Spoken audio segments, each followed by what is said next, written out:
watts versus newton meters when it comes to your e-mountain bike buying decision. Which one should you look at? Which one's more important?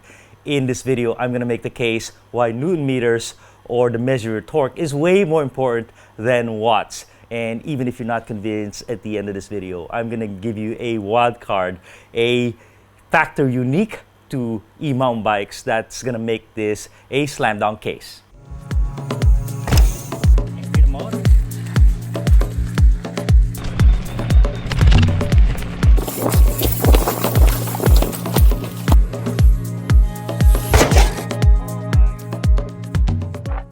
What's up everybody, FC here from E-MTB Review, and in this video I hope you learned something from me today, because I certainly have learned a lot researching this subject of watts versus newton meters. So first, before we dive into it, let's define what is a watt and a newton meter.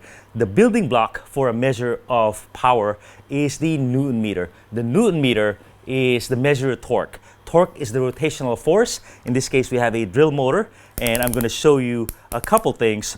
This one has adjustable torque, very handy. So right here, I'm pressing it. It's putting out a rotational force, and I'm going to stop it with my hand, and I'm able to stop it, no problem.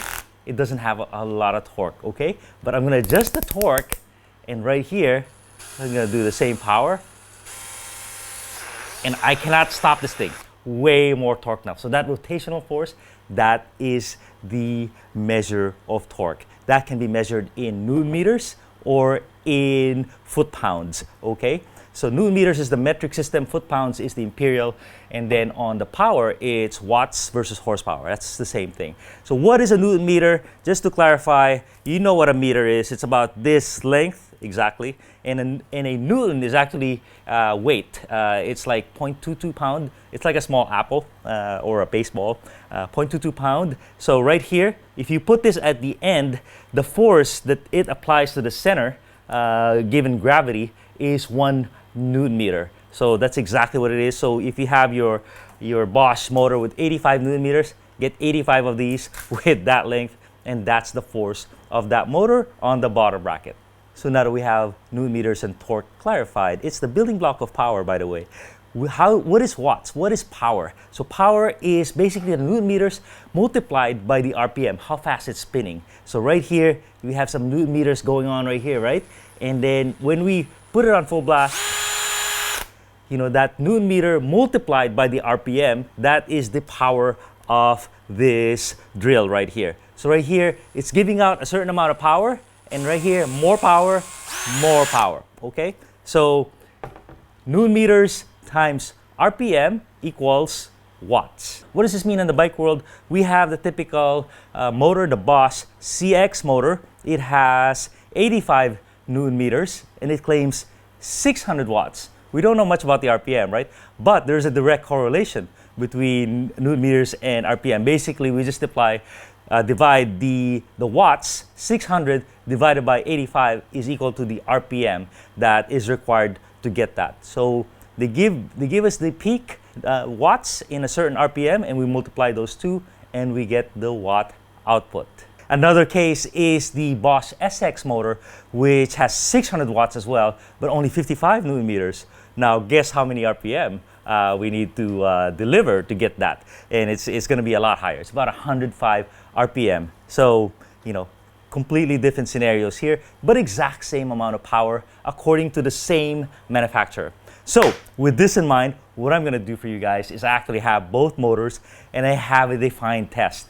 You know, a 500-foot hill where every variable is made constant, including the output of the rider. I leave it at 200 watts average from start to finish. Same rider, same weight. The only difference is the weight of the bikes. One is a 50-pound bike, one is a 40-pound bike, and I'm gonna put them to a race right here, and you'll see which one is gonna win. All right, here's the visual comparison of the 85 newton meter motor and the 55 newton meter. Both of them 600 watts, exact same test course. The 55 newton meter is the red dot, and we had to put in 105 RPMs of pedaling. Way harder effort, even though the output was 200 watts. And as you can see, the 85 newton meter Bosch was quite a bit faster. Race, right? So it might not be a big difference to you guys, but it is percentage-wise quite a big difference. You're gonna get left behind, especially if you multiply this climb 10 times on a big climb. So basically, the Bosch CX motor with 85 Newton meters of torque blew away the Bosch SX with 55 Newton meters. And mind you, the Bosch SX, it required a lot more from the rider because it wanted high RPM. So when I spun it at 105, 110 RPM, I got a little faster, but I still didn't match up to the Bosch CX.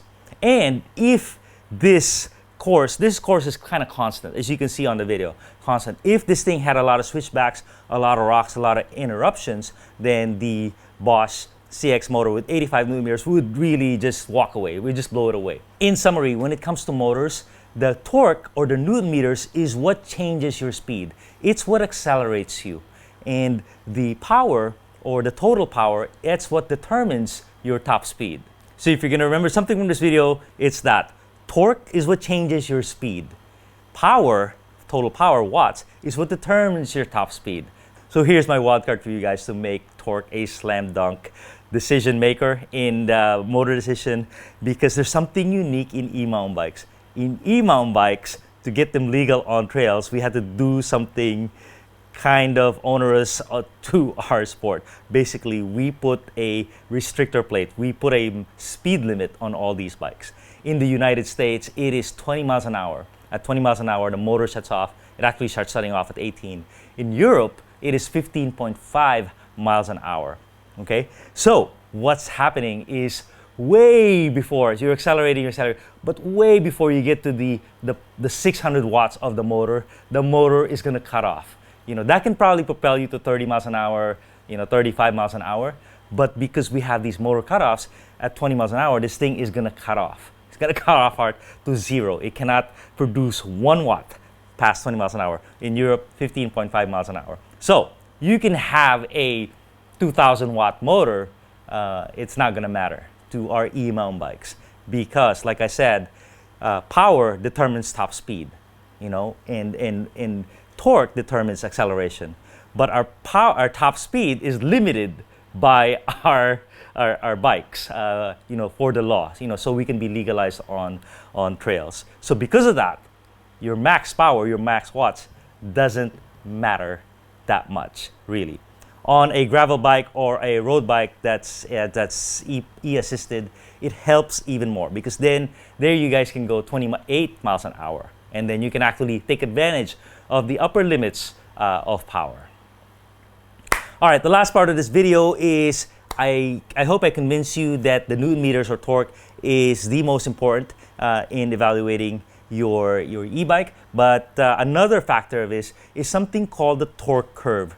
The torque curve is basically how much torque does the motor put out at different RPMs. So luckily, we're all dealing with electric motors and they have high torque, but they still go on a curve. And what you want is a motor that delivers torque early, like 30, 40 RPM, get it close to its peak and maintain it what you call a flat torque curve up all the way to about 90 RPM. 90 is really what our legs are comfortable with on a mountain bike trail. That's actually pushing it. But if you have a motor that's flat and can maintain its peak torque curve at a wide range of RPMs, then you have a motor that's really usable. That's going to help you out, and it's not going to have a dead spot while you're pedaling. So there you go, everyone. I hope you learned a little bit, at least clarify what the terms mean. They're so confusing. Newton meters and watts, what they mean, and which one is important to your buying decision. Thanks a ton, everybody.